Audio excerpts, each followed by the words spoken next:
fisiológica y también vamos a revisar la parte de los gráficos que tienen relación con síndrome febril, o sea, con la temperatura corporal. Para ello, vamos a revisar primeramente elementos,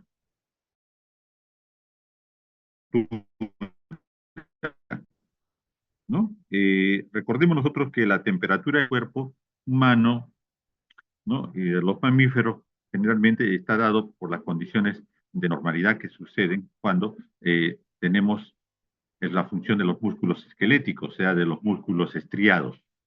Entonces, ahí tenemos un elemento que ayuda a que la temperatura corporal externa esté tal como la conocemos. Otro elemento que tiene relación directa con la temperatura también es el hígado, ¿no? Y por lo tanto son dos elementos, el músculo estriado y el hígado, los elementos que en forma externa, en forma eh, elemental, producen la temperatura corporal. Tenemos además que decirles que la temperatura corporal tiene un rango, ¿no? No es un número exacto, sino más bien tiene un rango, y este puede estar más o menos 38 grados, 36,8 grados centígrados de la temperatura oral, ¿no?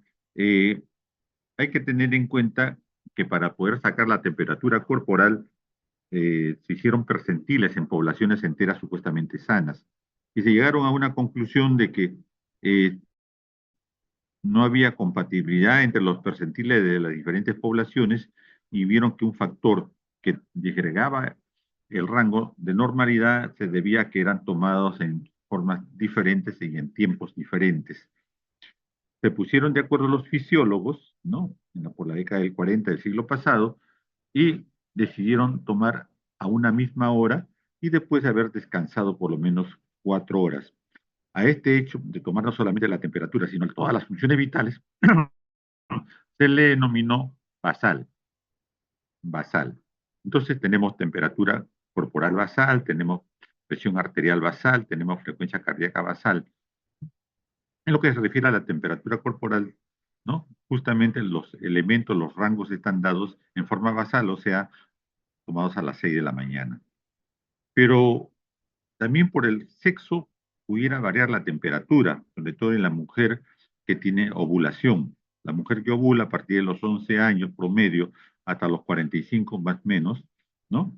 Eh, Conjuntamente con la segunda parte del periodo de ovulación, esta temperatura aumenta, ¿no? Si tenemos una regla de 28 días promedio en la mujer, a los 14 días, ¿no? La progesterona comienza a elevarse y con ello también la temperatura basal va por encima de 37 grados centígrados.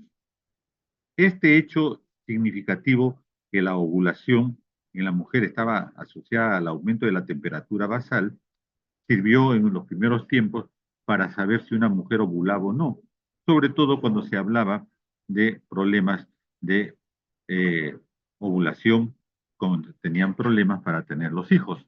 Entonces se hacían estudios de temperatura durante 3, 4, 5, 6 meses, llevando la temperatura basal diaria y haciendo el médico, ¿no? La elongación de que esta temperatura Doctor, subía en la disculpe, segunda parte del periodo. ¿me logra escuchar?